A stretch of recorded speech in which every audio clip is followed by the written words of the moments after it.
I'll write the script now. There's something happening in your body right now that almost no one warns you about until it's already cost you. After 50, men can lose muscle and strength faster than at any point in their lives, and most don't notice until they struggle to get up off the floor, or a jar they used to open easily just won't budge. By the end of this video, you'll understand exactly why this happens, and there's one specific lever, most men ignore it completely, that can slow it down and even start to reverse it. Stay with me because I'm saving that for a little later, and it changes everything. Let me start with the word your doctor may never say out loud, sarcopenia. It just means age-related loss of muscle mass and strength. Here's the part that should get your attention. Starting around age 30, the average man begins losing somewhere between 3 and 8% of his muscle mass per decade. That sounds slow, almost ignorable. But after 50, the curve gets steeper, the losses speed up, and strength, your actual power, your ability to generate force, fades even faster than the muscle itself. You can lose strength 2 to 3 times quicker than you lose size. So a man can look more or less the same in the mirror and still be getting genuinely weaker underneath. Why does it accelerate after 50?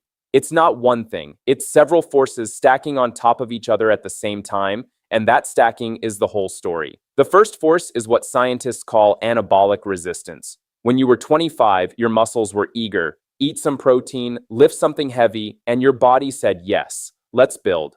As you age, that signal gets muffled. Your muscles become a little deaf to the messages that tell them to grow and repair. You can eat the exact same meal you ate at 30, and your body does less with it. The construction crew is still there, but they're slower to show up for work. This is why the protein strategy that kept you lean at 30 quietly stops being enough at 55. And nobody tells you the rules changed. The second force is the nervous system. Muscle doesn't move on its own. It's commanded by nerves, by motor units, a nerve and the muscle fibers it controls. As men age, we start losing these motor units, especially the ones wired to the big, fast, powerful fibers. Those fast fibers are the ones that let you catch yourself when you trip, climb stairs 2 at a time, or stand up quickly without thinking. They're the first to go. That's why so many men notice they've lost their snap, their quickness and power, long before they've lost their endurance. The wiring is thinning out. And the third force, the one I want you to really sit with, is hormonal. This is the lever most men ignore, and I promised I'd come back to it. For a lot of men, testosterone drifts downward starting in their 30s, often around 1% a year, sometimes more. Now, testosterone isn't just about libido, the way the internet makes it sound. It's one of the key signals that tells your body to build and hold onto muscle, to keep your bones dense, to manage fat, to keep your energy and drive switched on. As that signal weakens, the build muscle message gets quieter at the exact same time anabolic resistance is making your muscles harder to reach. Two problems multiplying each other, but it doesn't stop at testosterone. Growth hormone declines with age too. Insulin sensitivity often gets worse, especially if a man's carrying extra weight around the middle, and that belly fat is metabolically active in a bad way. It can actually convert some of your testosterone into estrogen and pump out low-grade inflammation that eats away at muscle tissue in the background. So you get this vicious cycle. Less muscle means worse blood sugar control. Worse blood sugar control means more fat storage. More fat means lower testosterone and more inflammation, and that means even less muscle. Round and round. Most men are somewhere on that spiral without ever knowing it has a name. Now let me tell you why this matters far beyond how you look in a shirt, because this is the part that genuinely changes lives. Your muscle is not just for show, it's an organ of longevity. Muscle is where you store and burn glucose, so more muscle means steadier blood sugar and better energy through the day. Muscle releases compounds when it contracts, myokines die, that may help calm inflammation and support your brain and mood. And strength is one of the most powerful predictors we have of how independent, how capable, how alive you'll feel in your 70s and 80s. Grip strength alone is linked in study after study with how long and how well men live. When a man over 60 falls and breaks a hip, the thing that often took him down wasn't bad luck. It was years of quiet muscle loss that no one flagged. This is not vanity. This is your future independence we're talking about. Here's the genuinely good news, and it's a lot better than most men expect. Muscle is some of the most responsive, forgiving tissue in the whole body. It doesn't matter if you're 50, 60, or 70. Studies on men in their 70s and even their 90s show they can build real, measurable strength and add real muscle when they train the right way. Your body has not forgotten how, it's just waiting for the right signal. You are not too late. Let me be very clear about that. You are not too late. So let's talk about how to actually push back step by step. The first and most important lever is resistance training, and I need you to hear the word that matters most. Progressive. Walking is wonderful for your heart, but walking will not rebuild the fast, powerful fibers you're losing. You have to make your muscles work against meaningful resistance, and then, over time, ask just a little more of them. That can be dumbbells, machines, resistance bands, or your own body weight. The principle is the same. Give the muscle a reason to exist. Aim to train each major muscle group, your legs, your back, your chest, 2 to 3 times a week. Focus on the big compound movements that train many muscles at once. A squat or a sit to stand, a hinge or a deadlift pattern, a press, a row, and some kind of carry where you just pick up something heavy and walk with it.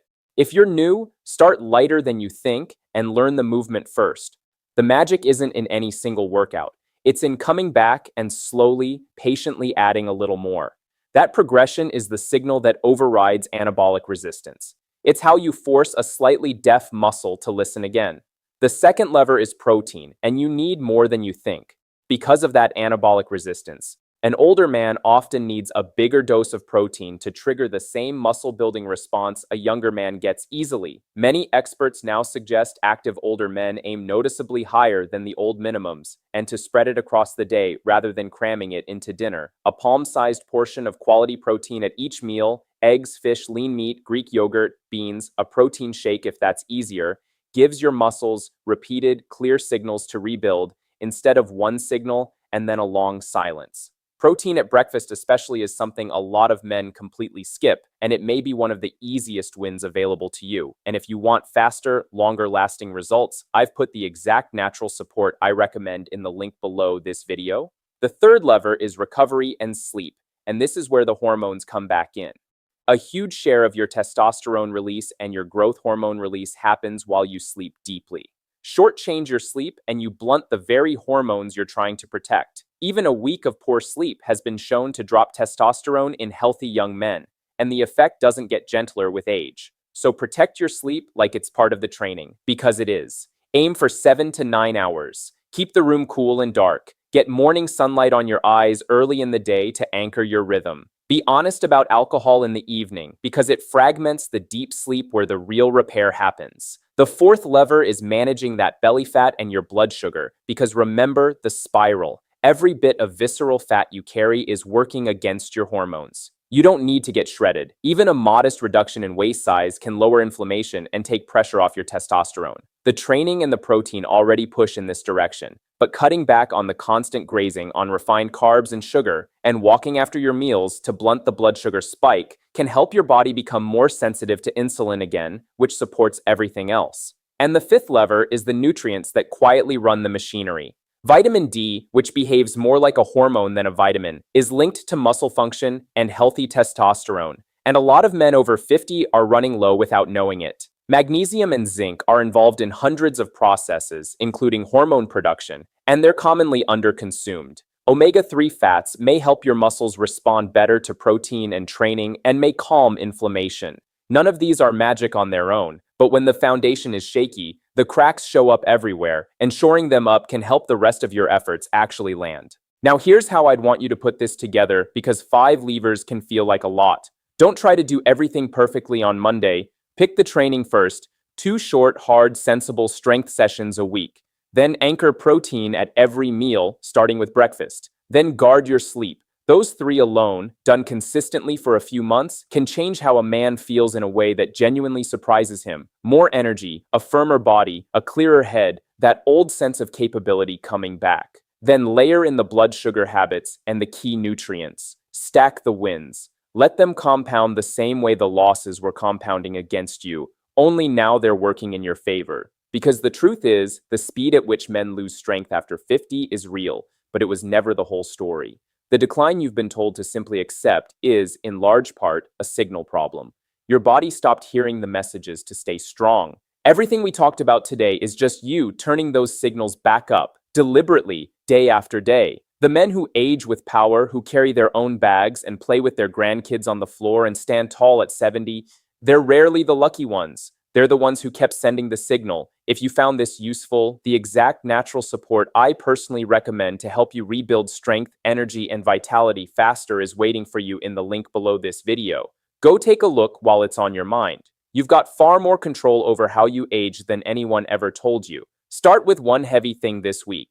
Eat like a man who intends to stay strong. Sleep like it's your job. And keep showing up because your body is listening and it's not too late to be strong again. This video is general information to help you take charge of your health, not medical advice. So talk with a qualified healthcare professional about your own situation before making changes. Take care of yourself, and I'll see you in the next one.